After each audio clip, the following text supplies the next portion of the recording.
Hi, I'm Mark Dolph, Curator of History at Gilcrease Museum.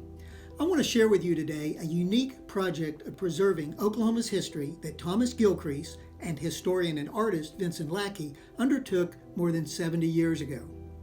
Their work of historic preservation, what I refer to as the Lackey Project, was a uniquely creative collaboration dedicated to preserving the past for future generations. Both Gilcrease and Lackey were acutely aware of Oklahoma's unique Native American history, and each clearly understood the importance of recording for posterity the institutions that were, in Lackey's words, built and operated by Indians, for Indians, or on account of Indians in Indian territory. Documented as works of art in the Lackey Project are the many forts, missions, schools, tribal agencies, and other important structures dating back to the earliest days of Indian Territory. The result of their collaboration was the addition of more than 100 paintings to the Gilcrease Museum collection between 1945 and 1949. In many cases, Gilcrease's and Lackey's exhaustive efforts of historic preservation provide us in the 21st century with our only knowledge of how those 19th century structures built and operated by Indians, for Indians, or on account of Indians in Indian Territory appeared upon the Oklahoma landscape. Without the Lackey Project, it is quite likely that what many of these structures looked like would have passed from our collective memories long ago. Viewed from this perspective, the Lackey Project truly preserved what might otherwise have been lost to Oklahoma history. The maxim, "a picture is worth 1,000 words," is especially fitting when considering the Lackey Project.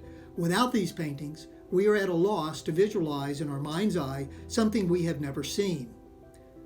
A man of Native American heritage, Thomas Gilcrease valued the many positive influences that early institutions in Indian Territory contributed to the culture of the future state of Oklahoma. Gilcrease could have looked around Oklahoma in 1945 and seen how many of these historically important buildings were derelict, deteriorating away to ruins, or worse, had already completely disappeared from the landscape. Gilcrease could not reconstruct the structures that had been lost, nor could he collect those still standing and bring them to his soon-to-open museum for rehabilitation and preservation. But he could, with Vincent Lackey's abilities and assistance, see that they were preserved for future generations as part of his collection as art. If Gilcrease was the perfect patron for the project, then Vincent Lackey proved to be the right person at the right time and equipped with the necessary life experiences and training to make Gilcrease's vision a reality. Born in Paris, Texas in 1889, Lackey moved with his parents in 1902 to Hobart, Oklahoma Territory. As a teenager, Lackey often accompanied his father while making his rounds as a housing contractor in a horse-drawn buggy through the Kiowa, Comanche, and Apache country and the Choctaw Creek and Cherokee nations in Indian Territory. It is quite likely that during these travels, Lackey, like Gilcrease at the same moment in Oklahoma history, saw many of the buildings, or what remained of them, structures that he would one day bring back to life as art in the Lackey Project.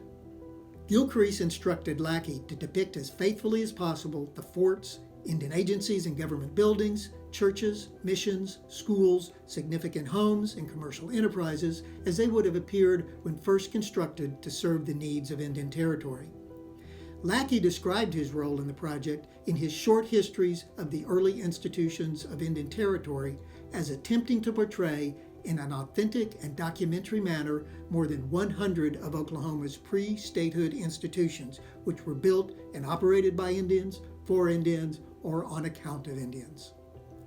With Gilcrease's commission in hand, Lackey traveled the state to each site, where he made sketches and took notes on the remains of the structures and the terrain upon which they were situated. His source material consisted of some early photographs, but most of the oldest buildings, such as the first forts and missions, had never been photographed during the earliest days of their existence. Lackey also obtained and utilized original building plans and specifications, structural elevations, old architectural drawings, and any descriptive correspondence or records he came across. He searched old publications for records, maps, and photographs, seeking out the collection of individuals, historical societies, libraries, museums, and government agencies. He interviewed early settlers who lived near the structures and Indians born in the very shadows of the schools, missions, and churches they once attended. Lackey measured the remains of foundations to determine dimensions and inspected any chimney stacks still standing for additional insights.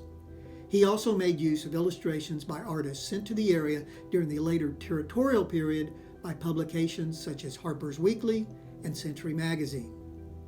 With his meticulous attention to detail and precise draftsmanship, Lackey eventually completed 105 paintings for the series. The uniformity of size and the horizontal orientation of the subjects offers 21st century viewers a catalog-like experience, an effect both Gilcrease and Lackey wanted to achieve. Today, more than 7 decades after their completion, the Lackey Project provides us in the 21st century with an invaluable and irreplaceable record of Indian Territory's earliest built environment. Only a fraction of the buildings documented are still in existence. For those that do remain, few appear, in Lackey's words, as when functioning in the capacity for which primarily intended. Sadly, the majority have long since disappeared from Oklahoma's landscape. But if physically altered beyond recognition or having disappeared altogether, those that were documented as art live on, thanks to Thomas Gilcrease, Vincent Lackey, and their enduring legacy of preservation, the Lackey Project. Thank you for joining me today. Until next time, take care and stay safe.